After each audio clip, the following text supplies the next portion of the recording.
Olá, esta é a aula número 1 para os alunos do segundo ano do ensino médio, é a aula de abertura do terceiro bimestre e nós já vamos começar com uma lista com alguns exercícios que visa preparar vocês para a API do terceiro bimestre, obviamente. Eu decidi fazer o seguinte, eu selecionei alguns exercícios que vai contemplar habilidades para 24 questões da AP, das 26, porque eu achei que era muito conteúdo, muita coisa, então eu preferi fazer o feijão com arroz bem feito do que ficar esticando muita coisa e a gente não conseguir dar conta de todos os temas, tá?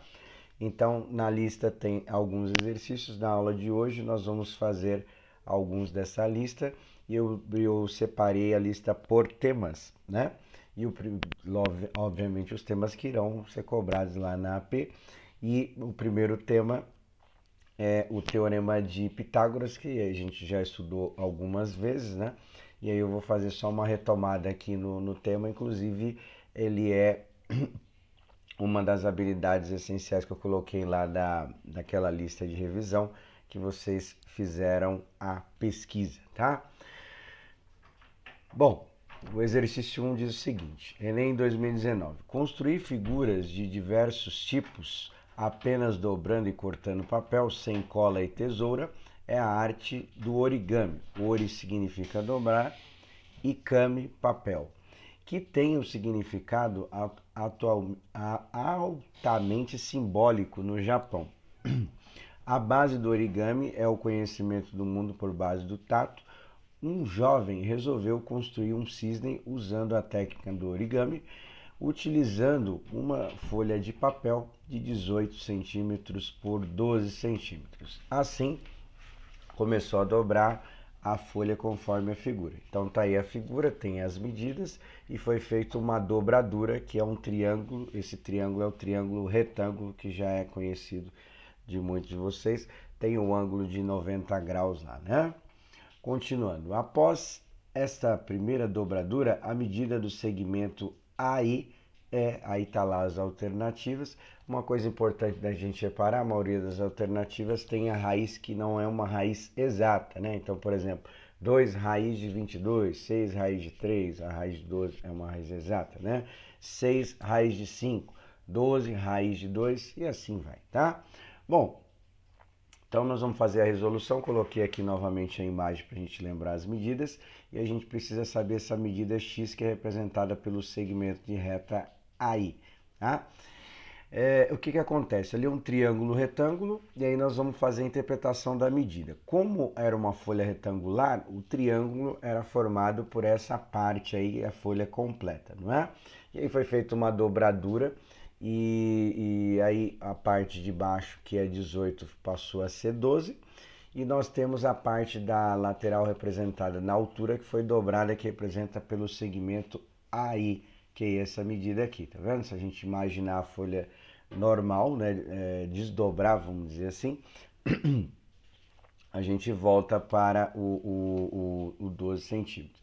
E a parte da base desse triângulo, nós vamos observar de 12 o quanto que está faltando para chegar no 18, né? De 12 para 18 falta 6. Então, as medidas do triângulo já está aí. Tem o x, tem o 6 e tem o 12. E aí nós vamos aplicar o teorema de Pitágoras para descobrir quanto que mede aquela medida ali, né? Então eu coloquei novamente o teorema de Pitágoras, representado por A, B e C, lembrando que são 3 medidas diferentes. E aí o teorema que vocês estudarem só fizeram a retomada das fórmulas, né? Então fica A ao quadrado mais B ao quadrado e mais C ao quadrado. Substituindo lá no triângulo, repara que a medida A ela é sempre oposta ao ângulo de 90 graus, então nós chamamos essa medida de C, de x, e as outras medidas B e C. A B seria a base a C seria a base do triângulo e o B é a altura. Substituindo no teorema de Pitágoras, ficaria assim, né? X ao quadrado é igual a 12 ao quadrado, 6 ao quadrado também. 12 vezes 12 dá 144, 6 vezes 6 dá 36. Somando os dois resultados, a medida x elevado à segunda potência é igual a 180. E aí, para a gente calcular essa medida, a gente precisa fazer a raiz, né? A raiz de 180. Bom, essa raiz não vai dar um número inteiro. Por quê? Eu sei pelas alternativas lá que uma das opções é 12, e 12 elevado a 2, a gente acabou de fazer, é 144. Ou seja, a raiz desse número não é 12, porque a raiz de 144 é igual a 12, que 12 elevado ao quadrado é 144. Então sobraram as 4 alternativas que eu falei no começo, que não é as raízes exatas, tá? E aí você vai ter que fatorar, decompor em fatores primos esses 180. Eu coloquei um exemplo aqui que provavelmente a maioria não irá lembrar como fazer. Eu coloquei um exemplo da raiz 50, que não é uma raiz exata. A raiz próxima aí é a raiz de 49, que é 7, não é? Então, assim, como que a gente faz para decompor esse número? Então, eu peguei aqui os 50 e vou fatorar ele. Vou dividir por 2, porque é par, né? Dá para dividir por 2, fica 25. 25 termina com 5, então dá para dividir por 5, que é igual a 5, e 5 de novo, que aí a gente já decompôs. Então, o que acontece aí? O número 50 pode ser feito pela seguinte potência, é 2 vezes 5 elevado a 2. Por que 5 elevado a 2? Aparece o 5 duas vezes, né? Se a gente resolver a potência 5 elevado a 2, que é 25 vezes 2, volta no 50 novamente, tá? E aí a gente vai simplificar só o quadrado aqui com a raiz, ou seja, o 5 sai fora da raiz e o 2 permanece porque está elevado à primeira potência. Ou seja, a raiz de 50 decomposta, simplificada em fatores primos, pode ser escrita por 5 raiz de 2. Nós fizemos isso nos bimestres anteriores, tá? Eu só estou dando uma retomada. E aí você vai tentar fazer a mesma coisa com a raiz de 180, tá? Aí termina o exercício, ver quais as alternativas lá. Agora nós vamos fazer dois temas que geralmente são conjuntos, que é a análise combinatória e a probabilidade. Primeira análise combinatória, bem simples, né? Que a gente vai relembrar o princípio fundamental da contagem, e depois a probabilidade, tá? Bom, eu coloquei um exemplo que você pode escrever no caderno ou não, é só para lembrar como que calcula usando o princípio multiplicativo de contagem a parte das análises combinatórias. Como o próprio nome diz, análise combinatória, a gente vai analisar as combinações. No bar da escola há 2 tipos de sumo, laranja e pêssego, e 3 tipos de sanduíches, queijo, fiambre e manteiga, tá?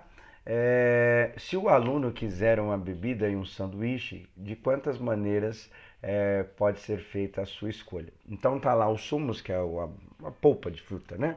Uma coisa assim. E os tipos de lanche que pode ser agrupado. Então o de laranja pode ser agrupado com o de queijo, com o fiambre e com o de manteiga. Aí tem as 3 primeiras combinações. E o de pêssego, a mesma coisa, tá? Então a gente percebe que tem 2 possibilidades para uma, 3 para outra, no total 2 vezes 3 é igual a 6, tá? Então e por que a gente faz isso? A gente multiplica, porque aparece aquele E no enunciado e a gente usa o princípio multiplicativo de contagem. Então a gente analisa as possibilidades, multiplica e aí a gente chega no número de combinações possíveis. Geralmente começa a se aprender no 6º ano do fundamental. Obviamente que nos exercícios do ensino médio eles vêm um pouco mais elaborado, mas o princípio é o mesmo, né? O mesmo, é só analisar as possibilidades e multiplicar, a gente tem o número total de combinações. Bom, aqui tem um exercício da ADE que vai usar esse princípio multiplicativo de contagem. As 2 figuras ao lado, coloquei embaixo aí só para ficar mais fácil, mostram as placas de veículos automotores. A primeira mostra o modelo ainda utilizado no Brasil, que é essa destacada em cinza, mas que está em processo de transição para o modelo da segunda placa, que segue com o novo padrão do Mercosul. Então vocês já devem ter visto em alguns lugares por aí esse modelo de placa um pouco diferente, né? Uma reportagem sobre a mudança do padrão das placas informa que a nova placa permitirá obter um maior número de combinações diferentes. A placa antiga permitia menos de 180 milhões de combinações. Considerando que existam 10 algarismos e 26 letras para comporem as placas, quantas seriam as combinações do novo modelo aproximadamente? Então é um valor aproximado, obviamente não vai dar as alternativas que está aí certinho os valores, tá? Bom, então aqui a gente tem o modelo das duas placas. O que muda? A placa antiga, vamos dizer assim, ela tem 3 letras e 4 números, podendo ser repetidos de qualquer maneira. Eu posso fazer uma placa AAA 1111, né? Pode ser feito de qualquer forma. O modelo novo, ele tem uma mudança, são 4 letras e 3 números, certo? Isso pela quantidade de letras ser maior do que o número, ou seja, 26 letras e 10 dígitos, o número de combinações vai aumentar e aí ele pede para a gente calcular. O que eu vou fazer? Para lembrar para vocês e também para ver o exemplo, eu vou calcular o número de combinações, que é próximo de 180 milhões de combinações, que o modelo antigo tem, tá? Então eu coloquei esses riscos para identificar quantos dígitos ou quantas situações eu posso colocar para cada posição da placa, né? E a gente vai calcular os valores. Então são 3 letras, então começa com 26, 26 e 26, que é o número de letras do alfabeto. E os dígitos são 10, né? Então 10, 10 e 10. Multiplicando todos esses valores, a gente tem o número de combinações, que é o princípio multiplicativo de contagem, não é? Então, a gente chega com esse número aqui, aproximadamente 180 milhões, não é? Então dá 165.760 milhões, 165 milhões 760 mil combinações possíveis para esse modelo de placa. E aí o que pede o exercício? Para calcular o novo modelo, eu vou deixar indicado aqui, é a mesma coisa, não é bem essa configuração de letras, né? A ordem de letras e números não é desse jeito, mas tem 26 letras para cada posição aí de letra, e então isso altera a configuração, ou seja, geralmente vem antes ou depois, mas não vamos entrar em muitos detalhes. Vamos seguir o que tem aí. Então, no começo tem 2 letras, então 26 e 26. Depois tem 3 números, então 10, 10 e 10, que é a quantidade de números, e depois 26 e 26. Aí multiplica tudo, calcula o número de combinações possíveis para a placa, certo? Bom, continuando o exercício 3. Haverá um torneio interclasse na escola, sendo que cada sala será responsável por criar um grito de guerra e pintar uma bandeira listrada conforme a figura. Essa bandeira listrada tem 4 faixas aí, tá? Se forem distribuídos conjuntos idênticos de lápis para cada sala, sendo cada conjunto constituído por 5 cores distintas, ou seja, diferentes, de lápis, e sabendo que existe a restrição de que as listras adjacentes, ou seja, uma do lado da outra, não podem ser pintadas com a mesma cor, calcule o número de bandeiras que é possível se criar. Bom, tá aqui novamente a imagem, e aí eu coloquei algumas cores para a gente poder usar como exemplo. Coloquei 5 cores, só para a gente entender o princípio aí que nós vamos utilizar para contar o número de combinações. São 5 cores, então na primeira faixa eu poderia usar qualquer uma delas, né? Então se eu usar o azul aqui na primeira faixa, eu não posso usar o azul na segunda lista, né? Então sobra 4 possibilidades de cores para a segunda lista, né? Eu vou colocar o verde aqui como cor, certo? E aí o que acontece? Como eu estou calculando ou interpretando o que eu poderia colocar na terceira faixa, então o azul ele pode voltar como possibilidade porque eu usei o azul na primeira. Então sobra quantas possibilidades? Eu só não posso usar o verde, né? Então sobra 4 possibilidades. Então o que eu estou querendo dizer? Que para a primeira faixa eu tenho 5 possibilidades e as demais eu vou ter 4 possibilidades de cores para pintar. Tudo bem? Bom, Então, dito isso, nós vamos calcular o número de possibilidades. São 4 possibilidades de cores aí, né? 4 opções de cores. E aí, para a primeira eu tenho 5. Como eu não posso repetir a cor que está do lado ali, sobra 4. Depois a cor que eu usei na primeira volta, né? Então é 4 possibilidades também. E a última também 4 possibilidades. Multiplicando tudo, você tem um número total de combinações possíveis para esta bandeira aí, tá bom? Bom, continuando, o exercício 4 também é um exercício de combinação do Enem 2017. O comitê organizador da Copa do Mundo de 2014, aquela que foi no Brasil, criou a logomarca da Copa, composta de uma figura plana e o slogan, uma frase, alguma coisa assim, juntos no só ritmo. Com mãos que se unem no formato da taça da FIFA, considere que o comitê organizador resolvesse utilizar todas as cores da bandeira nacional. A bandeira brasileira tem o verde, o amarelo, o azul e o branco, são 4 cores, para colorir a logomarca, de forma que as regiões vizinhas têm cores diferentes. É o mesmo princípio do exercício anterior, né? Então tá aqui a logomarca, né? E aí a gente vai analisar o número de combinações. De quantas maneiras diferentes o comitê organizador da Copa do Mundo pode pintar a logomarca com as cores citadas? Aí tem o número de combinações lá. Bom, então tá aqui novamente a imagem, né? Eu vou começar pela parte de baixo e nós vamos fazer o mesmo princípio do que foi feito da bandeira lá, certo? Então a parte de baixo eu tenho 4 possibilidades, porque são 4 cores que tem na bandeira. Suponha que eu escolha o azul, então sobra 3 possibilidades para outra região. Lembrando que aí na taça, né, na taça do desenho da taça da logomarca, são 6 regiões diferentes, certo? Então, vamos supor que eu use o verde nessa segunda opção. Eu posso usar a outra cor que eu usei no primeiro, então sobra 3 possibilidades também, e assim sucessivamente, é o mesmo princípio do exercício anterior, né? Então, no meio ali, que forma o círculo ou a esfera, sobra 3, numa outra mão sobra 3, e numa outra mão também 3, certo?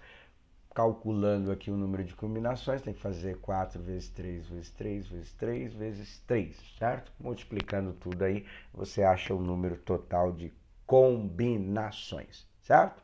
Então, isso é um pouquinho da análise combinatória, tá? Tem mais coisas, mas a parte principal é essa aí, o princípio multiplicativo de contagem. Tem outros itens, mas a gente não vai estudar, pelo menos por enquanto. Agora, nós vamos fazer 2 exercícios de probabilidade, que é um dos temas que vai cair lá na AP, tá? Bom, eu coloquei 2 exemplos bem simples para a gente poder lembrar como que a gente representa a probabilidade. Tem um dado, vamos supor que eu queira identificar um resultado dessas possibilidades. Por exemplo, caiu o número 5 num dado. Qual é a chance? É uma chance no total de 6 possibilidades possíveis, não é? Então, nós representamos geralmente assim, ó, 1 sobre 6, certo? Então, uma chance no total de 6. Coloquei a moeda também, né? A moeda tem cara e coroa. Qualquer resultado que eu tenha aí tem quantas possibilidades? Uma no total de 2, certo? Então, é assim que a gente representa a probabilidade. Aí é só uma representação simples em forma de fração, não precisa se preocupar com outras coisas não. Então, bem simples, retomando aí os conceitos, aí nós vamos fazer 2 exercícios. O exercício 5 da AP de 2019. O dodecaedro, que vai explicar aí, mas o dodeca significa 12 e o edro faces, tá? É um poliedro regular com 12 faces, está lá na figura 1, que é um dado, não sei se vocês já viram, né? Tem vários formatos de dados, não só o de 6 faces, que a gente está mais acostumado, tem de 12, tem de 20, né? Tem outros modelos. Esse daí é de 12 faces, vai de 1 até 8, ou 1 até 12. A figura 2 mostra a planificação do dodecaedro com suas faces numeradas de 1 a 12. Então tá o desenho dele montado, do lado tem uma planificação, que é como se eu fizesse numa folha, cortasse e montasse ele, ficaria da maneira que está na figura 1. Ao lançar esse dodecaedro, a probabilidade de cair um número primo na face voltada para cima aí está lá as possibilidades, né? Algumas em forma de fração, outras em um número inteiro. Bom, eu coloquei aqui o que é o espaço amostral, ou seja, todas as possibilidades de resultados, no caso para o dado, vai de 1 até 12, que isso é um conjunto que representa o espaço amostral. Para quem não lembra, ou para quem não estudou isso daí ainda, essa letra ômega representa o espaço amostral, que seria o conjunto de todos os resultados possíveis, no caso do dado, de 1 até 12. Não é? E aí, para calcular a probabilidade, primeiro a gente precisa lembrar o que é um número primo.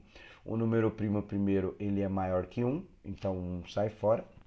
E aí ele tem o seguinte princípio, ele tem dois divisores somente, o 1 e ele mesmo. E aí, para ficar mais fácil para a gente localizar, a gente vai tentar ver, além da tabuada do respectivo número, se a gente consegue encontrar ele em outra tabuada. Por exemplo, o 2. O 2 eu só consigo encontrar como o resultado final, né? Somente na tabuada do 2. Porque se eu encontro o número no resultado de alguma outra tabuada, significa que eu consigo dividir, não é? Então, o 2 somente na tabuada do 2 mesmo. Então, o 2 é um número primo. Dá para dividir por 2 e por ele mesmo. O 3 também é a mesma coisa. Se você procurar os resultados nas tabuadas que a gente conhece, você não vai encontrar o 3, somente na tabuada do 3. Diferentemente do 4, né? O 4 eu consigo encontrar ele na tabuada do 4, mas na tabuada do 2 também. Então, o 4, ele não é um número primo, a gente chama de número composto, tá? Então, porque ele tem também na tabuada do 2, então, consequentemente, dá para dividir por 2, e aí ele não descaracteriza o número primo, tá? Então, eu coloquei esses daí só para lembrar, então você vai riscando os resultados para ver quais números que sobram, quais são os números primos de 1 até 12. E, só uma curiosidade, talvez alguns de vocês não saibam, o único número primo e par é o número 2, o resto todos eles não são, né? Porque todos os números dá para dividir por 2, então, consequentemente, descaracteriza o conceito do número primo. Após você achar, você vai colocar a probabilidade desse resultado acontecer, certo? Então, coloca lá, representa em forma de fração.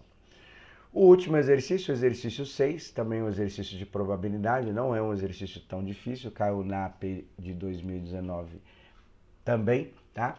E aí vamos ler e vamos fazer as considerações. Uma loja de roupa fez a seguinte promoção. Nas compras acima de R$200, você ganha um cupom para concorrer a uma TV de 42 polegadas.